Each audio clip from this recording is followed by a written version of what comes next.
When you were a child, who did you want to be when you grew up? Did you dream of becoming an astronaut or a veterinarian? Or maybe you thought of becoming a scientist or musician? Wherever you dreamt that you would end up, your career likely required some form of training, whether it be at a university, a seminary, or a trade school. Now, think of your most recent car purchase. How much did it cost? $10,000? $20,000? $30,000 or more? Now imagine that you had to buy that same car every year for about 2 or 4 years. The amount that you will end up with is just about the same price as a college education. It can be very discouraging to see such a price tag on your dreams. However, the majority of Americans still accept the payment. After all, education leads to more opportunities, a better chance for a fuller life, and a stable income. Being a college student, I'm familiar with some of the costs and fees that are required to learn and grow. I've also found that with a little work, some of the costs can be exchanged with inexpensive solutions. The rising cost of textbooks is an obstacle that a lot of students have, but by using less expensive books or public domain content, schools can alleviate that burden. Let me clarify what I mean, starting with what I mean by burden. The College Board is an organization that creates and administers placement tests. This includes both the SAT, and the ACT, two extremely popular tests in colleges and scholarship organizations for their accuracy in estimating college aptitude. The organization also publishes tuition data for undergraduate colleges annually. And in that data, the College Board found that in the 2017 through 18 school year, an average education at the undergraduate level costs about $10,000. And if a student is out of state, that average rises to nearly $26,000. But keep in mind, tuition and fees only contribute to about 39% of a student's full budget. That means that there's a remaining 61% that each student must gather money for. Imagine how much it would cost if you were accepted to an Ivy League school. With a tuition of $50,000, 61% of that is $30,000, making $80,000 in total.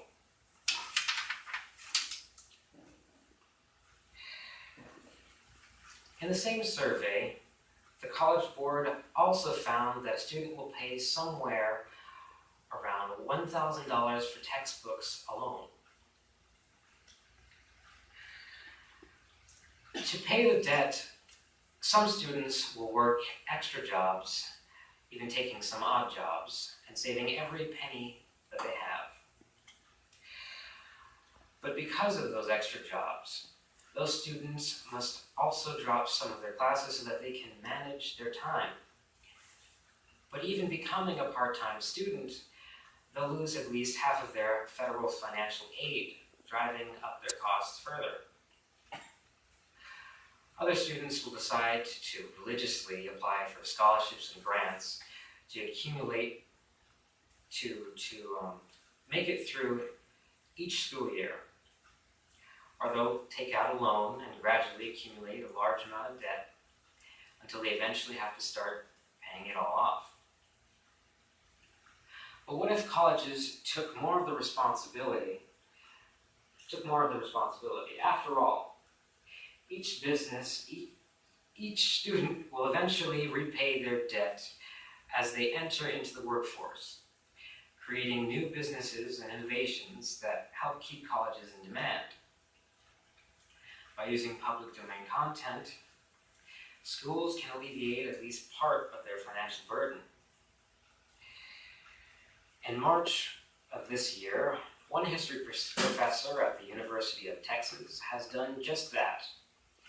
Dr. Wright felt that textbook costs are absolutely out of control, so he became the co-editor of the American Yop, a completely free online American history textbook. That was created created specifically for college-level history classes. And for the students who aren't technologically savvy, Dr. Wright has also decided to create a print version. Although the print version won't be free, it will only cost a fraction of the average $153 textbook.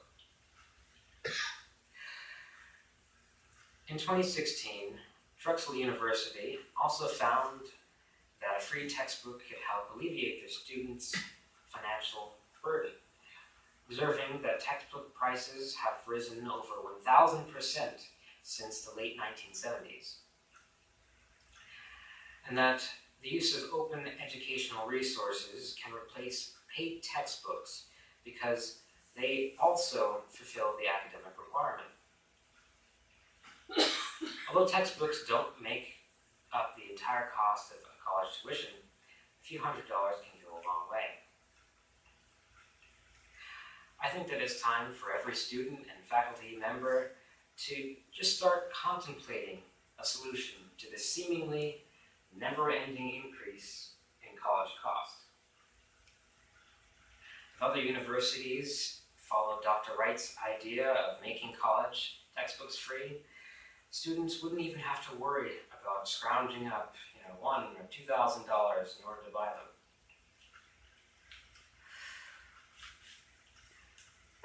Although I wish that anyone could go to undergraduate school and not have to pay a single dollar.